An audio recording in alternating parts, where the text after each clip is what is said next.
Hello, I'm the 10-minute English teacher. Let's get you exam ready. Today we're thinking about Blood Brothers by Willy Russell with my Act 2 summary part 1. Before we get going, don't forget to like and subscribe. There are plenty of things on the channel to help you understand the play.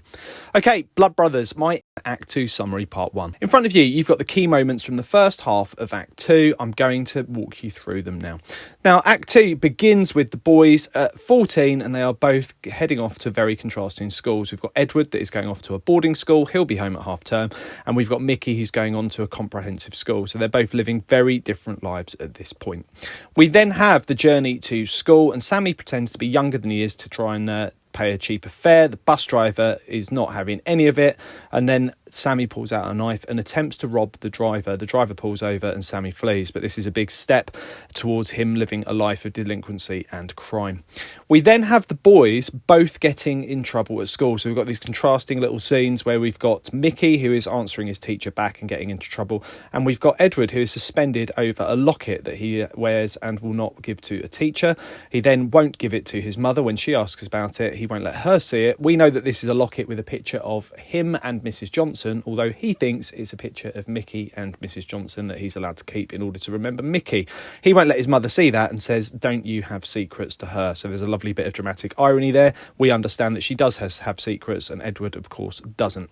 We then have the boys meeting by chance and they come back together again. Their paths have crossed and they send themselves to the cinema after speaking to Mrs. Johnson. They go to the cinema to watch an inappropriate film together, which she finds rather comical. We then have the mirth dispersed by the appearance of Mrs. Lyons. She comes to see Mrs. Johnson. She's aware that Mrs. Johnson lives nearby and that the boys have met again. She offers Mrs. Johnson money, and then when Mrs. Johnson doesn't accept the money, she then pulls a knife out on her. She tries to attack Mrs. Johnson but fails, and then she leaves. So we understand that the secrets that she's keeping are very much destroying her. We've then got a rifle range at a fair being visited by Mickey, Linda and Edward. So there's playing with guns again. That symbolism of guns being used to foreshadow their death, but also as a symbol for delinquency, is associated with Mickey and Edward in this moment. And we can also see perhaps that there's a little bit of a love triangle developing as the three grow up. So we've got this three's a crowd sort of situation with Mickey and Edward and Linda, with Linda in the middle of the two of them. We then have Edward speaking to Mickey about how much he cares for her. He's off to university, so time's passed now with a few years in the future, and he's heading off to university.